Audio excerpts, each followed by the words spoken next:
Direct News TV. January 26, 2024.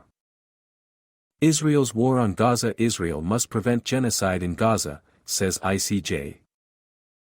ICJ ruling can be seen as an indirect order for a ceasefire. Though the International Court of Justice did not directly issue an order for a ceasefire in Gaza, the University of London's Nimr Sultani tells Al Jazeera that the measures it did order require Israel to reduce its military operations dramatically. Courts will be reluctant to order any kind of measures that will not be enforced because this shows the weakness of the court, he said, explaining why the ICJ chose not to issue a direct ceasefire order. Instead, he said, they indirectly and effectively call for a drastic scaling down of the Israeli military campaign.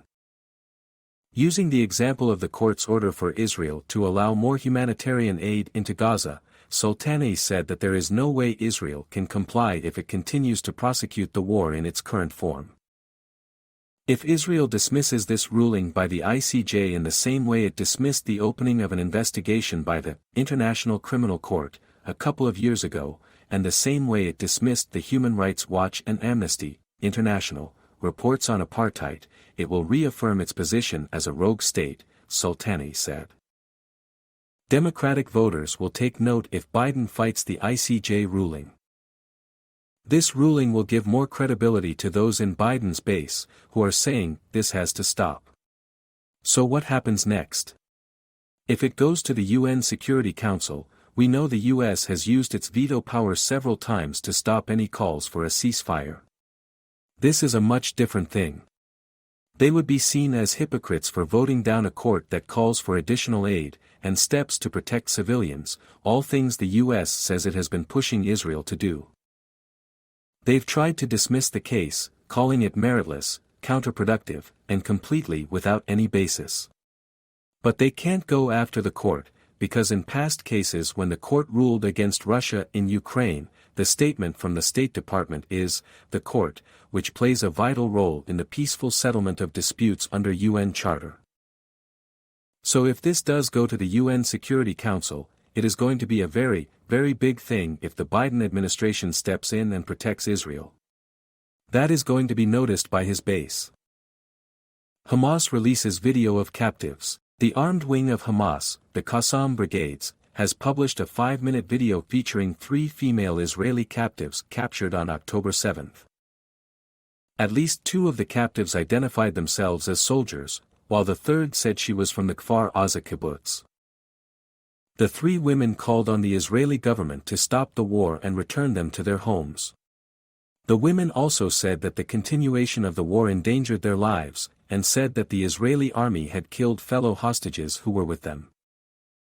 Domestic pressure on the Netanyahu government is growing, with protests demanding the safe return of captives a near-daily occurrence.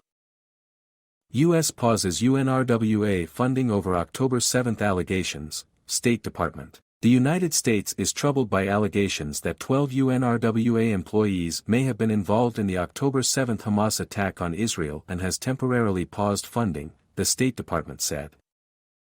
The Department of State has temporarily paused additional funding for UNRWA while we review these allegations and the steps the United Nations is taking to address them, spokesperson Matthew Miller said. What the ICJ's interim ruling means for Israel's war on Gaza. The court has issued a series of provisional measures that require Israel to comply with the 1948 Genocide Convention, allow more humanitarian aid into Gaza and act against those who issue genocidal statements. The World Court's interim ruling stopped short of ordering Israel to pause or stop its war on Gaza, which has killed more than 26,000 Palestinians in the enclave since October 7. But it rejected Israel's contention that the court did not have the jurisdiction to direct provisional measures and iterated that its findings are binding. In case you're just joining us, it is 4:30 p.m., 14:30 Greenwich Mean Time, in the occupied Palestinian territories and Israel. Here is a recap of some of the main developments you may have missed. The International Court of Justice has ordered Israel to take all measures within its power to prevent and punish acts of genocide but stopped short of calling for a ceasefire. The Office of the United Nations High Commissioner for Human Rights, OHCHR, says that the situation in the Gaza Strip is nothing less than catastrophic. Gaza's health ministry says Israel is deliberately targeting and besieging the Nasser and Al-Amal hospitals in Khan Yunis. The Israeli army has confirmed the death of one of its soldiers, bringing the total number of soldiers killed since October 7 to 557. The UN Refugee Agency has opened an investigation into the alleged involvement of several of its employees in the October 7 attacks in southern Israel by Hamas. Palestine hails top UN court's provisional measures on Israel's war on Gaza. Palestinian Foreign Minister Riyad al-Maliki has welcomed provisional measures ordered by the International Court of Justice on Israel's war in the Gaza Strip. We call on all states to ensure that all provisional measures ordered by the court are implemented, including by Israel, the occupying power, al-Maliki stated, stressing that the World Court's decision constituted a binding legal obligation.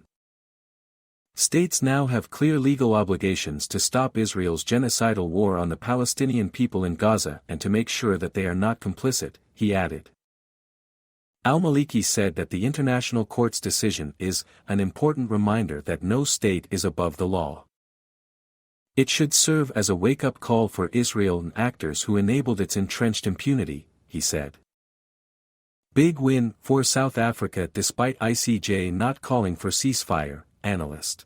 The fact that the ICJ went on for almost 36 minutes making the case of why, first of all, there is a dispute between South Africa and Israel, that South Africa has the right to take this up with the ICJ, and second, that the ICJ has jurisdiction in the case of Gaza, then that means it suspects there is genocide taking place inside Gaza. It will take up the case. The ICJ was making the case that there is evidence that could lead to the fact that Israel is carrying out genocide in Gaza. South Africa asked first and foremost for a ceasefire.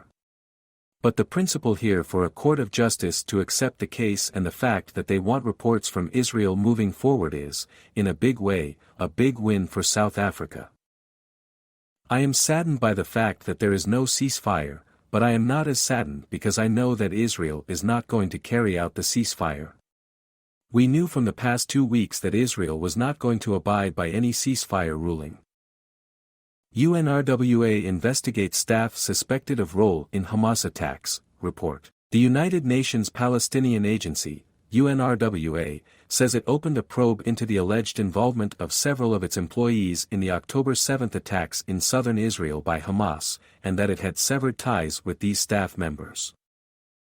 The Israeli authorities have provided UNRWA with information about the alleged involvement of several UNRWA employees in the horrific attacks on Israel on October 7, the Reuters news agency quoted UNRWA Commissioner General Philippe Lazzarini as saying, "To protect the agency's ability to deliver humanitarian assistance, I have decided to immediately terminate the contracts of these staff members and launch an investigation to establish the truth without delay."